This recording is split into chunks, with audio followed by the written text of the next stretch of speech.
It was almost midnight when Jace heard the sky break open. He was in his room lying on his bed when a loud boom shook the windows. He sat up fast, heart pounding. Outside, the sky flashed green for a second, and then everything went dark again. Jace rushed to the window. There in the distance, behind the forest, he saw smoke. Something had crashed, and it was close. His town was quiet and small, and nothing ever happened there. But tonight felt different. He grabbed a flashlight, put on his hoodie, and snuck out through the back door. The air was cold, but he didn't feel it. Excitement ran through his body like electricity. He jumped the fence behind his backyard and entered the woods. The trees looked tall and scary in the dark. But Jace didn't stop. He followed the smoke, his flashlight guiding him through the silence. After 15 minutes of walking, he found it. A small crater in the ground, still smoking. In the middle of it sat something not from Earth. It wasn't a plane, or a drone, or anything human. It looked like a tiny silver pod shaped like a teardrop.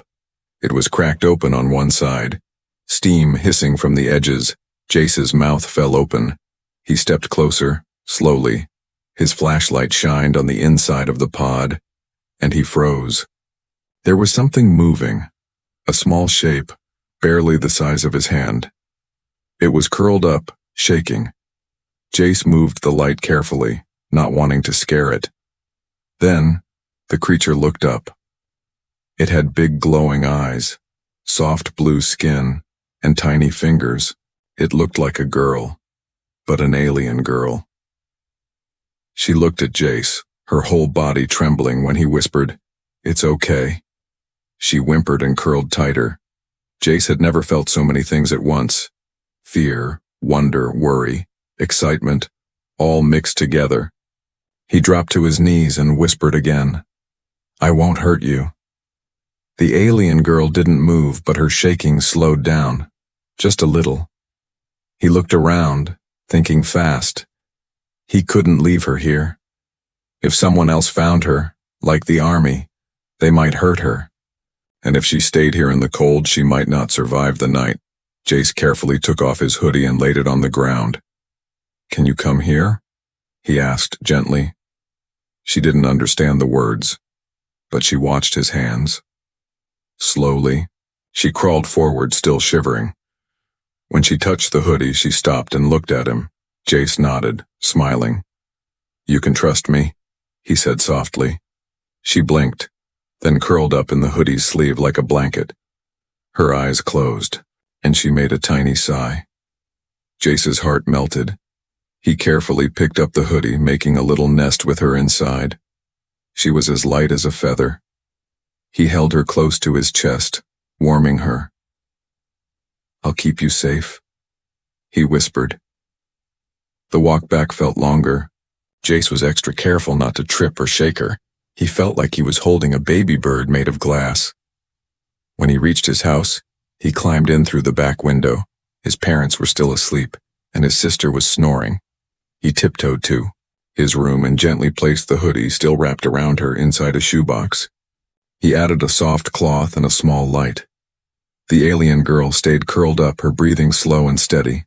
Jace sat beside the box, staring at her. "What are you?" he whispered. "And why did you come here?" Outside, the wind moved through the trees. Above, clouds covered the stars.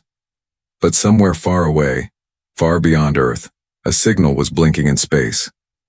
And now, its precious cargo was asleep in a boy's room, hidden in a shoebox. Jace didn't know what was coming. He didn't know that tonight had changed everything. But he knew one thing for sure.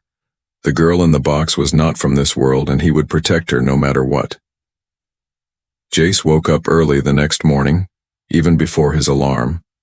His mind was still racing from the night before. Had it all been real or just some crazy dream?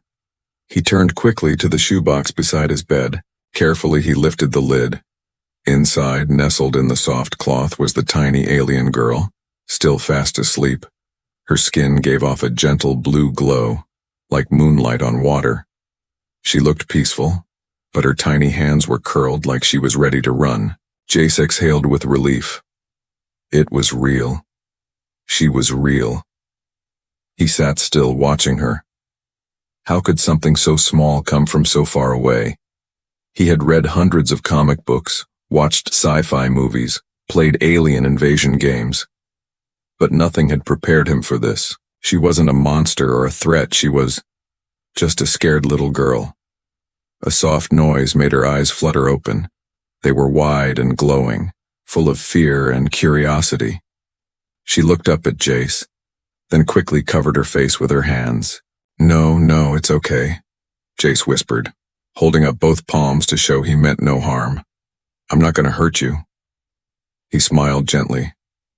The alien girl peeked through her fingers. She didn't speak, but something about his voice seemed to calm her. She slowly lowered her hands, blinking at him. Jace reached for a crumb of bread from his nightstand and placed it near her. She sniffed it, then touched it carefully before taking a tiny bite. Jace chuckled. So, you do eat. For the rest of the morning, he stayed in his room, skipping breakfast and ignoring messages from his friends. He tried a few names out loud. Tiny, Star, Lumi. She tilted her head at Lumi but didn't react much. Then he said softly, Luma. The girl blinked twice and placed her hand on her chest. Ma, she whispered in a voice like wind through glass. Jace smiled wide. Luma, he said again. Okay, that's your name. Suddenly, his door creaked. Panic shot through him. He quickly slid the shoebox under his bed, just as his sister poked her head in. Jace, she yawned. Mom says breakfast is ready. I'll eat later, he said quickly. She narrowed her eyes. Are you hiding snacks again? No, Jace forced a laugh. Just doing science. Whatever, weirdo, she said, and closed the door. Jace waited a few seconds, then brought the box back up. Luma was crouched low, eyes wide again. It's okay, he said softly. That's just my sister, she's scarier than you. Luma didn't laugh, but her shoulders relaxed a little. Later that day, Jace had to leave the house. He couldn't leave her alone. What if someone found her? After thinking hard, he gently wrapped her in a soft piece of cloth, like a tiny blanket. Then carefully, he placed her inside the large pocket of his hoodie. Stay quiet, okay? He whispered. Luma didn't answer, but she tucked herself deep into the cloth. As he walked through town, he could feel her small body move slightly with each step. He tried to act normal, stopping by the store, waving at friends. But his thoughts stayed on her. At the park, he sat on a bench and looked around. Nobody was watching. He peeked into his pocket. Luma looked up at him, blinking slowly. Are you okay? He whispered. She placed her tiny hand on his thumb. It was her way of saying yes, but not everything felt calm. That night, back at home, as Jace was scrolling through local news, he saw something that made his stomach drop. Unidentified object spotted over Ridgewood Forest. Military investigating. The article showed blurry images of smoke and light. They were looking, and they were close. Jace turned to Luma, who was sitting quietly on a pillow beside him. You're not safe here, he whispered. We need to figure out where you came from, and why. Luma looked up at the sky through the window. She pointed at the stars, then slowly placed her hand over her heart. Home, she whispered. Her voice trembled, like a note from a faraway song. Jace nodded. He didn't know how, but he would help her. She had no one else. And somehow, even though she came from another world, she had chosen him. The rain fell softly the next morning, tapping against the window like a quiet song. Jace sat at his desk, chin resting on his hand. Watching the clouds roll by beside him on a folded towel sat Luma, her tiny legs tucked under her, her eyes glowing dimly.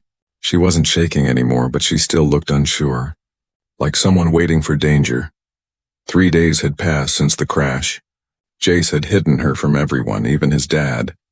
who worked in the military and had suddenly started talking about strange sky signals with other officers.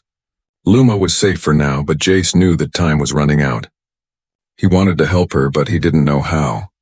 She didn't speak much, and her gestures were strange. But he had noticed something when she was afraid.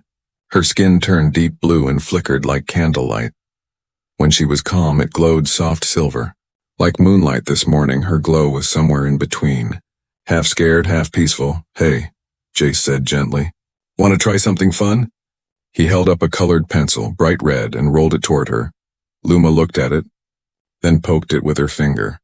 The tip glowed, and her skin shifted to a faint pink. She looked up at Jace with curiosity. He grinned. "You like colors, huh?"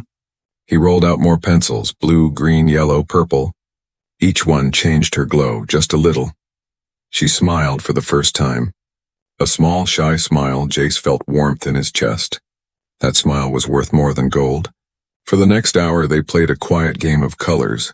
Jace would name a color and show the pencil, and Luma would touch it, learning the word red, ruh, blue, blah, green, geen. It wasn't perfect, but she was trying. Suddenly, Luma pointed at the ceiling light and then at Jace's mouth. Then she placed her hand over her heart and tapped twice. Jace tilted his head, confused. "You want to know about voice?" She tapped again, then reached into the small pouch she carried tied around her waist. She pulled out a glowing crystal no bigger than a coin. It floated from her palm, spinning slowly. A beam of light shot upward, filling the room with images. Jace gasped. The hologram showed a lush green world with giant trees and floating lakes. Blue-skinned creatures like Luma but taller moved around peacefully. Then suddenly the sky turned black, dark ships descended, and explosions lit up the world. The light dimmed, and the last image showed a small pod flying away into space. Luma's pod. Jace sat in silence, heart heavy. "You ran away," he whispered. She nodded slowly. "Your home was attacked." Another nod. Tears welled up in her glowing eyes without thinking. Jace reached out his finger and gently touched her tiny hand. She didn't pull away. Instead, she wrapped both arms around his fingertip and held on. It was the first real contact, a glimmer of trust. Later that day, Jace did something risky. He brought out his old toy spaceship from when he was a kid. It had buttons and blinking lights. He placed Luma gently inside. Pretending it was her ship, she giggled. A soft, strange sound like wind chimes, and touched all the buttons. It was the happiest he'd seen her. But the moment was broken when Jace's dad knocked on the door. "Jace, we need to talk," he said firmly. "Now." Jace froze. "Hide," he whispered, and quickly lowered Luma into his pocket. She curled up, silent. He opened the door, heart thumping. His dad looked serious. "There's a report," he said. "We think something landed near here." Jace played dumb, like a meteor. His dad shook his head. "Something else, possibly a probe, possibly alien." Jace tried to act surprised. "Why are you telling me?" "Because if you see anything, you come to me first, understood?" Jace nodded. "Yeah, of course." His dad stared at him for a moment longer, then left. Jace closed the door and pulled Luma out from his pocket. "You okay?" She gave him a tired nod. Her glow had turned pale blue again. Scared, but not broken that night as Jace lay in bed. Luma curled up in his hoodie pocket, asleep. He stared at the ceiling, thinking hard. She had shown him her world, her fear and her name.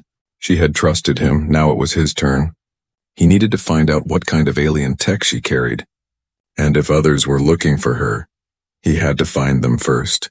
Because Luma wasn't just a visitor, she was a secret, a target, and maybe, just maybe, a key to something bigger, and she was sleeping in his pocket.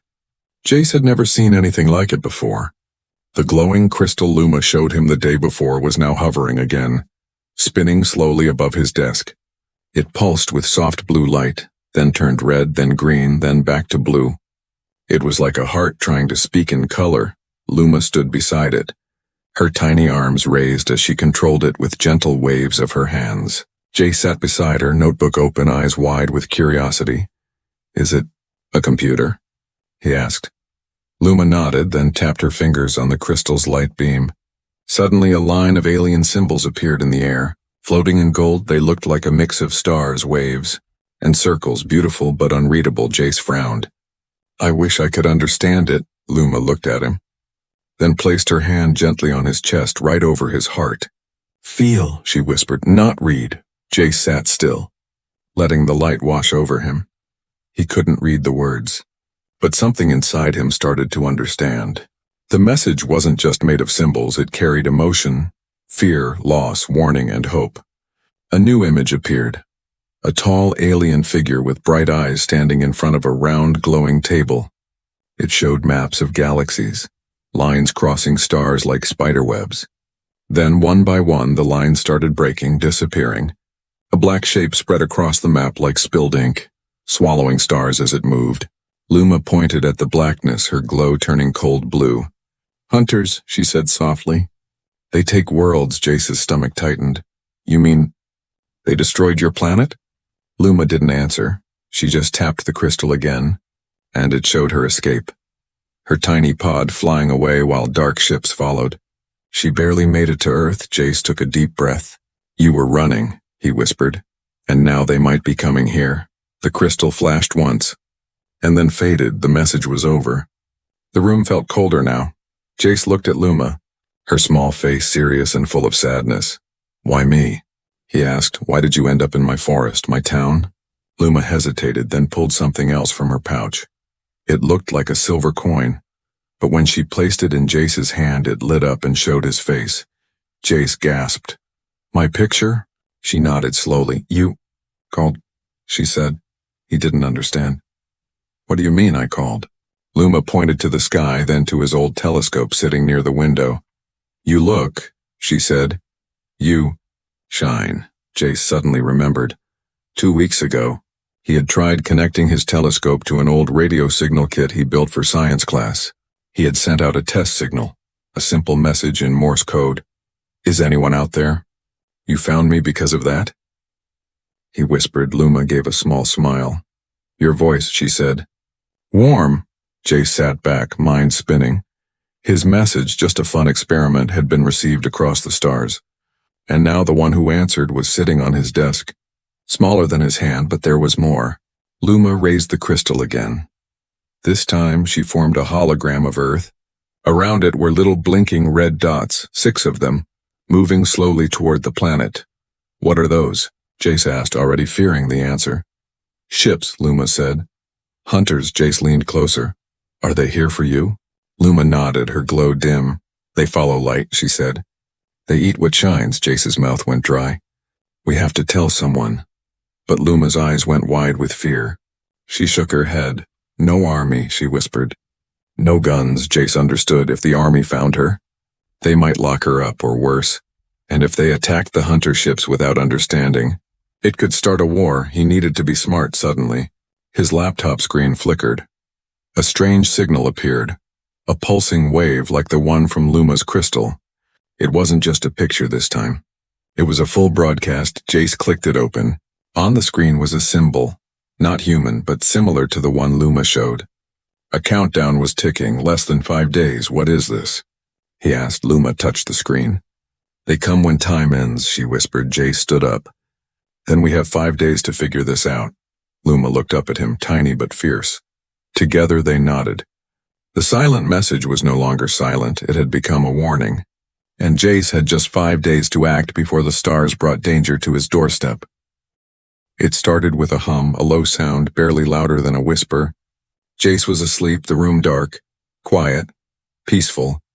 Luma was resting in her little bed made of a soft glove, placed inside the shoebox beside Jace's pillow. She glowed gently as she dreamed until the hum grew louder. Her eyes snapped open, glowing bright silver.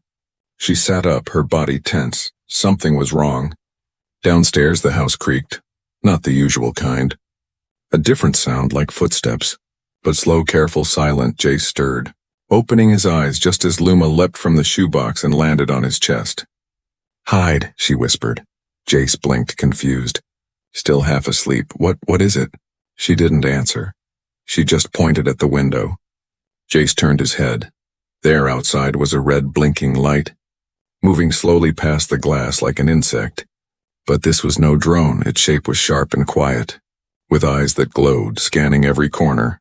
Panic hit him like ice. He sat up fast and grabbed Luma, stuffing her gently into his hoodie pocket. She curled up without a sound. Jace reached for his flashlight but stopped when he heard the click of a door downstairs.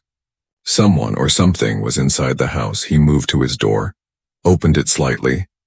The hallway was dark. Another click, this time closer. He slipped out of his room, closing the door behind him, and crept down the stairs. In the living room, he saw a shape. Not human, not machine, something in between.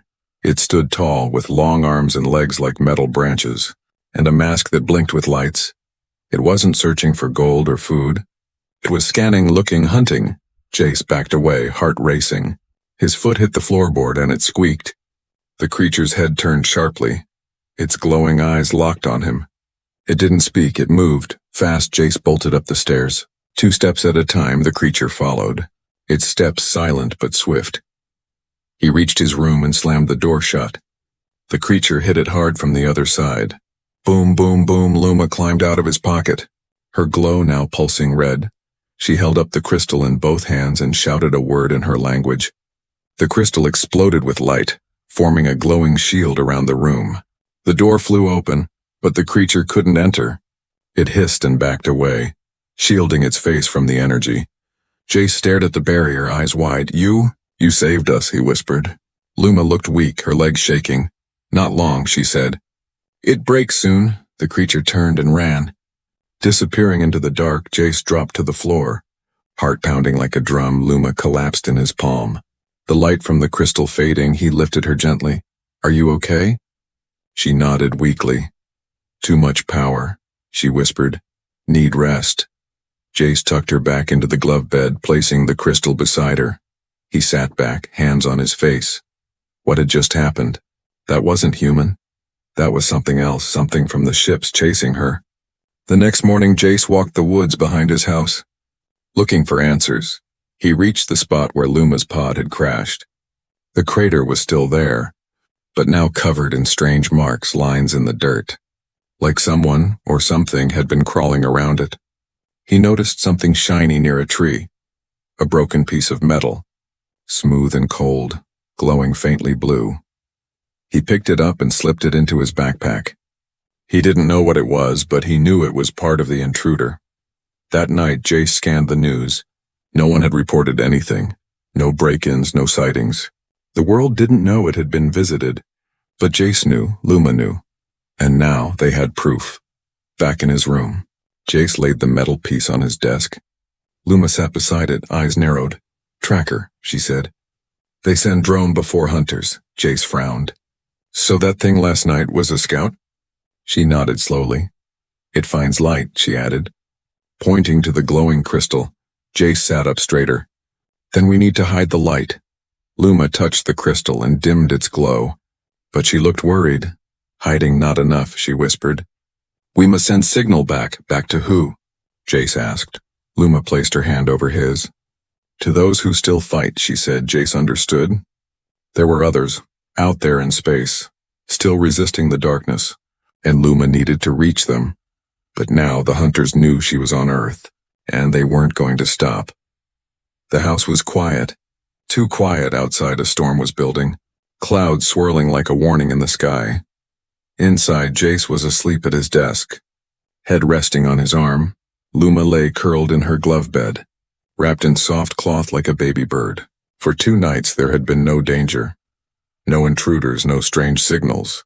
But peace doesn't last long when you're hiding from something that hunts stars. As the wind began to howl outside, something stirred in the shadows. A soundless shape moved along the roof, sliding like liquid metal. Its body shimmered to match the darkness. Nearly invisible, a silent eye blinked open on its face, scanning the house inside. Luma's crystal glowed faintly under her pillow. The light pulsed once, then dimmed. She stirred in her sleep, sensing something wrong. But it was too late. A long, thin claw slid through the edge of the window frame. It sliced the lock open without a sound. The creature slipped inside like smoke, its limbs folding inward like a spider. It moved straight for the shoebox, knowing exactly where she was. Luma opened her eyes just as the shadow fell over her. She let out a small cry, but the creature was faster. It dropped a black net of energy over her and scooped her up. The crystal tried to spark a shield, but the intruder zapped it with a pulse that made the light go dark. Jace gasped awake, heart thudding. He turned, eyes wide. The box was open, Luma was gone. He jumped to his feet, shouting her name. He ran to the window and saw a shimmer like heat rising from the grass, vanishing into the trees. Without thinking, he grabbed his flashlight, threw on his hoodie and ran outside into the storm. The wind tore through the trees as Jace ran deeper into the forest. His shoes sank into the wet ground, mud pulling at his steps. He followed the faint red trail left by Luma's tiny energy bursts. They blinked like breadcrumbs, fading fast. Hang on. Luma, he whispered, teeth clenched. I'm coming. After 20 minutes of chasing the trail, he found something. A hidden door built into the ground. Covered in branches and metal panels, it looked old, but it hummed with power. He touched the edge and the door slid open silently. A long tunnel stretched downward, lit by a strange blue glow. Jace stepped inside, not even thinking about the danger. This was about her. He couldn't let her be taken. Not when she had trusted him. The tunnel led to a chamber, round and dark, filled with strange machines and floating screens. In the center, inside a cage of light, was Luma. She was unconscious, her glow almost gone. Wires connected to her back were draining energy into a dark box that pulsed like a heart. Jace's eyes burned with anger. He didn't know who built this place, but it was not made for helping. It was a trap, a smooth voice spoke from the shadows. Cold and sharp. She holds knowledge her kind should not give. Jace turned. Fists clenched, a tall alien stepped forward. Its skin like black glass, eyes hollow and endless. We will use her to find the others, the voice continued. Then Earth will follow. No, Jace growled. The alien tilted its head. You are a boy, a weak species. You cannot stop us, but Jace wasn't listening. He had already spotted the control panel on the far wall. As the alien stepped closer, Jace ran full speed and slammed his hand down on the biggest button. Alarms blared, lights flashed red. The energy cage flickered. The alien shrieked and launched forward, but Jace ducked, rolled, and reached Luma's cage. The energy field dropped just long enough for him to pull her out. She was barely breathing. I've got you, he whispered. Wake up. The alien recovered fast. Arms stretching like blades, Jace ran, holding Luma close, zigzagging through the room as sparks flew around him. A pipe exploded, blocking the creature's path. He found the exit tunnel and sprinted back the way he came. The door above opened just in time. He burst out into the storm, Luma still in his arms. Rain soaked them both as he fell to his knees in the grass. She opened her eyes slowly.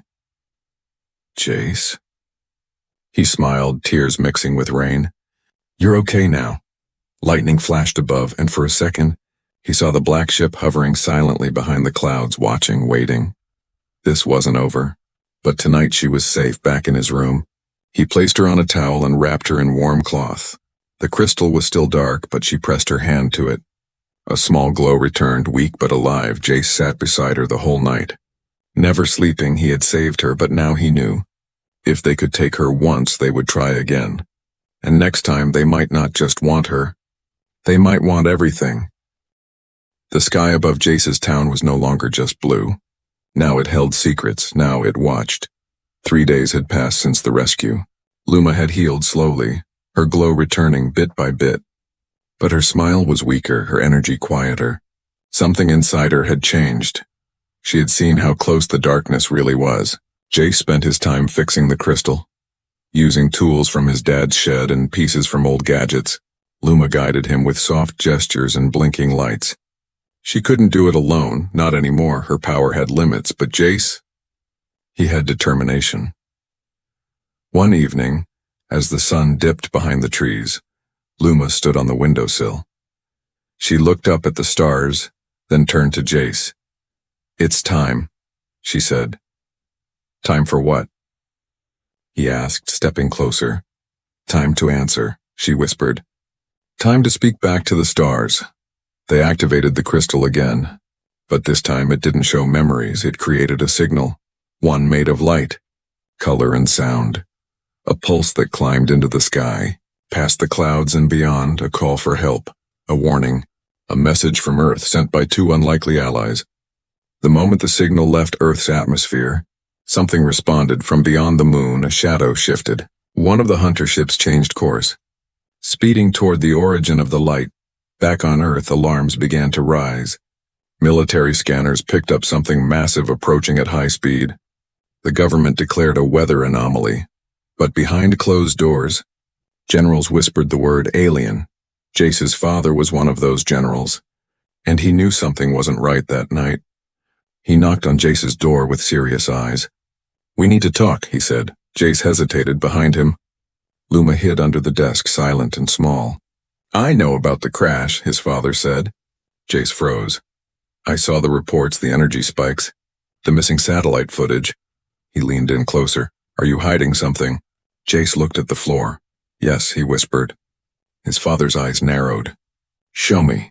Jace took a deep breath, then stepped aside. Luma stepped out from the shadows, her body glowing faintly. His father's jaw dropped. "She's real," he muttered. Then he looked at Jace. "You've been protecting her this whole time," Jace nodded. "She's not the enemy. She's the warning," before more could be said. A deep rumble shook the house outside. The stars shifted. A massive shadow descended from the sky. Blocking out the moon, the hunter ship had arrived. Jace's father ran to the window, stunned. "It's here," he whispered. Luma clutched Jace's hoodie, trembling. "They come," she said.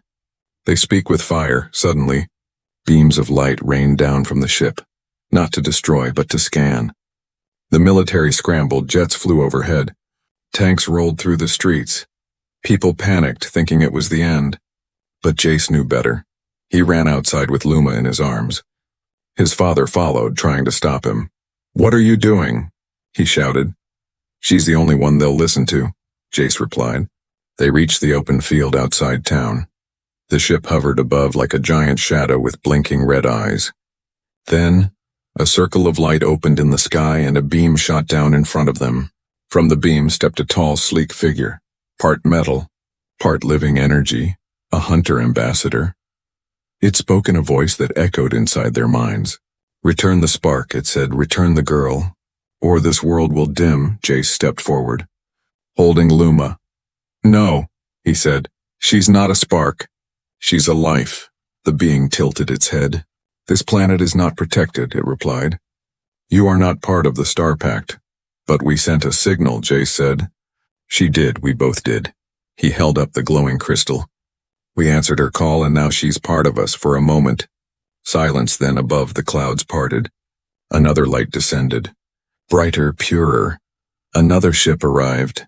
This one gold and white, humming like music. Luma's eyes lit up. "My people," she whispered. They heard. From the new beam stepped another figure, similar to Luma but taller and glowing with peace. They spoke not with weapons but with harmony. To the hunters they said, "She is under the protection of Earth, and she carries a message of peace." The hunter ambassador hesitated. Then slowly it turned and walked back into the light. The ship above vanished like a shadow swallowed by dawn. Luma's people turned to Jace. "You protected one of ours," they said, "and now, Earth is no longer alone." Luma looked at Jace. Her eyes soft. "Because of you," she whispered. "I'm not afraid anymore."